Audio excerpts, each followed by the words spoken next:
Assalamualaikum warahmatullahi wabarakatuh. Perkenalkan, nama saya Ahmad Bakri. NPM saya 241001016. Kelas 2B non-rep. Saya akan mempresentasikan sistem informasi keuangan. Pendahuluan, kita telah mengetahui bahwa fungsi keuangan berhubungan dengan arus yang melalui perusahaan.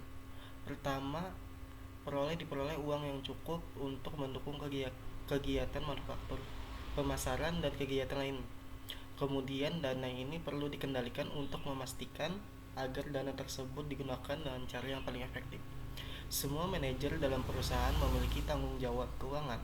Paling tidak mereka diberikan anggaran operasi dan diharapkan untuk mengendalikan pengeluaran pada batas yang telah ditentukan. Informasi yang menjelaskan arus uang, baik anggaran maupun aktual, kemungkinan manajer memenuhi tanggung jawab keuangan. Selanjutnya, definisi sistem informasi keuangan merupakan suatu subsistem dari CBIS yang memberikan informasi kepada orang atau kelompok baik di dalam maupun di luar perusahaan mengenai masalah keuangan perusahaan. Informasi disajikan dalam bentuk laporan prodik, laporan khusus, hasil dari simulasi matematika, komunikasi elektronik, dan saran dari sistem pakar. Selanjutnya, ini adalah model sistem informasi keuangan. Sistem input dari sistem informasi akuntansi, sistem sumber internal, subsistem audit internal, sumber lingkungan, subsistem intelijen keuangan ke database, terus subsistem output, subsistem pramal, subsistem manajemen dana, subsistem pengendalian data ke informasi ke pemakai. Selanjutnya, sistem informasi akuntansi. SIA merupakan satu-satunya komponen input yang terdapat pada seluruh sistem informasi fungsional. Data akuntansi menyediakan catatan mengenai segala sesuatu yang berhubungan dengan keuangan yang terjadi dalam perusahaan. Catatan dibuat untuk setiap transaksi, menjelaskan apa yang terjadi, kepada terjadinya, siapa yang terlibat, dan dalam banyak kasus berapa banyak uang yang terlibat. Data dapat dianalisis dalam berbagai cara untuk memenuhi sebagai kebutuhan informasi manajemen. Selanjutnya, subsistem audit internal adalah suatu subsistem yang menganalisis sistem konseptual perusahaan untuk memastikan bahwa data keuangan diproses secara tepat. Auditor adalah orang yang bertugas memeriksa catatan akuntansi untuk menguji kebenarannya. Hal unik yang ditawarkan auditor adalah objektivitas, beroperasi beroperasi secara independen dari unit-unit fungsional perusahaan dan tidak memiliki ikatan dengan perorangan atau kelompok dalam perusahaan. Tanggung jawab mereka hanya pada direksi, CEO, dan CPO. Ini adalah CEO dan CPO. Selanjutnya, auditor dibagi dalam dua jenis kelompok. Auditor eksternal, auditor yang bekerja untuk kantor akuntansi publik. Auditor internal, auditor yang dimiliki sendiri oleh perusahaan. Untuk mempertahankan objektivitas, auditor internal menegaskan bahwa mereka tidak menginginkan tanggung jawab operasional atau sistem yang mereka bantu kembangkan.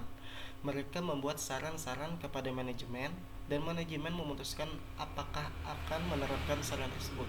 Auditor internal bekerja dengan cara yang sama seperti analisis sistem. Selanjutnya, ini adalah posisi audit internal dalam organisasi. Dewan direksi, komite audit, CEO, direktur, departemen audit internal. Selanjutnya, jenis-jenis kegiatan audit. Seorang auditor dapat terlibat pada keempat kegiatan berikut. Audit keuangan, financial auditing, menguji akurasi catatan perusahaan dan merupakan jenis kegiatan yang dilakukan oleh auditor eksternal. Audit operational auditing untuk memeriksa efektivitas prosedur. Audit kesesuaian, consulting auditing, untuk memeriksa efektivitas prosedur secara berlanjut. Rancangan sistem pengendalian internal. Auditor internal berpartisipasi aktif dalam pengembangan sistem. Selanjutnya, catatan. Pada saat auditor internal melakukan audit operasional, mereka mencari 3 kemampuan dasar sistem.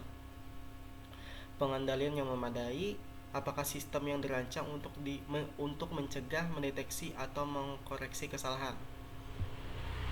Kedua, efisien, apakah operasi sistem dilakukan sedemikian rupa sehingga mencapai produktivitas yang terbesar dari sumber daya yang tersedia. Ketiga, petaatan pada kebijakan perusahaan. Apakah sistem memungkinkan perusahaan memenuhi tujuannya untuk memecahkan permasalahannya dalam cara-cara ditentukan. Para spesialis informasi mengembangkan sistem, mereka juga mencari hal-hal tersebut. Selanjutnya, auditor internal sebagai anggota tim CBIS. Kontribusi yang diberikan auditor internal dalam CBIS tergantung pada kombinasi pengetahuan dan keahlian mereka dan sikap manajemen puncak. Pengetahuan dan keahlian yang diperlukan auditor tidak selalu berasal dari jurusan akuntansi di perguruan tinggi. Mereka berasal dari berbagai latar belakang. Kontribusi diberikan berdasarkan kemampuan khusus, pendidikan, dan pengalaman mereka. Sikap manajemen puncak terhadap audit. Jika manajemen melihat audit sebagai penyumbang aktivitas selama siklus hidup sistem, maka kontribusi auditor akan tinggi. Selanjutnya, subsistem intelijen keuangan mengidentifikasi sumber-sumber terbaik modal, tambahan, dan investasi terbaik bagi kelebihan dana. Data dan informasi yang dikumpulkan berasal dari pemegang saham, masyarakat keuangan, pemerintah pusat dan daerah. Metode untuk mendapatkan intelijensi keuangan antara lain adalah komunikasi informal, publikasi tertulis, database komputer. Selanjutnya, sistem peramal. Peramal processing merupakan salah satu kegiatan matematis tertua dalam bisnis penggunaan komputer. Memungkinkan peramal membuat perhitungan lebih cepat dan mudah. Dalam menentukan kontribusi yang dapat dilakukan peramal, ada 3 dasar dalam pikiran. 1. Semua peramal merupakan proyeksi dari masa lalu. 2. Semua peramal terdiri dari keputusan simetris struktur. 3. Tidak ada teknik peramal yang sempurna. Selanjutnya, jenis-jenis peramal. Peramal jangka pendek. 1. Dilakukan oleh area-area fungsional. Fungsi pemasaran memproyeksi penjualan untuk masa depan yang singkat, 1-3 tahun ke depan, untuk menentukan sumber daya yang dibutuhkannya untuk menentukan tingkat kegiatan yang diproyeksi. Kedua, peramal jangka panjang. Dilakukan oleh suatu area selain pemasaran, oleh fungsi finansial atau suatu kelompok khusus yang hanya mempunyai tanggung jawab perencanaan. Selanjutnya, metode peramal. 1. Metode kuantitatif. Metode peramal dengan menggunakan teknik-teknik perhitungan matematis atau sistematik untuk membuat analis. Aplikasi komputer yang paling populer adalah SPSS. Kedua, metode non-kuantitatif. Tidak melibatkan perhitungan data, tetapi didasarkan pada penafsiran subjektif. Merupakan hasil dari pengertian yang mendalam mengenai bisnis karena pengalaman bertahun-tahun. Beberapa perusahaan membuat sistem formal yang melibatkan metode non-kualitatif.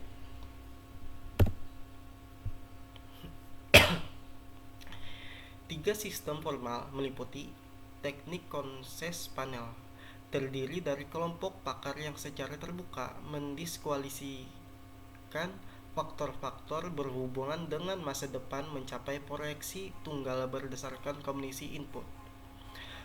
Metode Delphi melibatkan sekelompok pakar yang tidak bertemu secara langsung, tetapi sebaliknya menyarankan jawaban atas sejumlah komisioner yang disisipkan oleh seorang koordinator. Sistem rapat elektronik IMS menggunakan ruangan keputusan yang berisi berbagai macam alat elektronik yang memudahkan komunikasi antar peramal, merupakan contoh penerapan pendekatan sistem pendukung keputusan sekelompok. Selanjutnya, sistem manajemen dana bertugas mengatur atau mengelola arus uang. Arus uang dari lingkungan melalui perusahaan dan kembali ke lingkungan adalah penting karena uang digunakan untuk memperoleh sumber daya fisik lainnya. Arus ini dapat dikelola untuk mencapai dua tujuan. Untuk memastikan bahwa arus masuk pendapatan lebih besar dari arus keluar biaya. Untuk memastikan bahwa keadaan ini akan tetap stabil sepanjang tahun. Selanjutnya, subsistem pengendalian. Subsistem pengendalian memungkinkan manajer untuk menggunakan secara efektif semua jenis sumber daya yang tersedia. Manajer diberikan suatu anggaran operasional, yaitu jumlah uang yang tersedia untuk digunakan dalam memenuhi tujuan operasional. Proses penganggaran. 1. Pendekatan dari atas ke bawah, pendekatan dari bawah ke atas, atau pendekatan partisipasi. Selanjutnya,